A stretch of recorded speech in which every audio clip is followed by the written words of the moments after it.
Unajiita mwanaume, unalala kwa mama wa watu sababu ya wifi na ugali. Jinga kabisa. Hiyo si hustling, ni aibu. Unauza utu wako kwa mlo wa jioni. Hii si shortcut. Ni kuuza utu wako kwa kutafuta dignity. Wanawake wazima wanakutumia alafu unajidai uko na life. Life gani? Enda huko.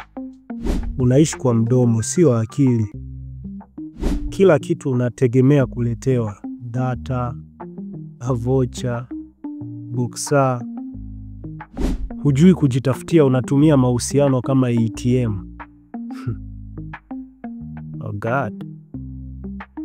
Unakuwa mtoto wa mama mwingine. Wakati wenzako wanahangaika kujijenga. Acheni ufala.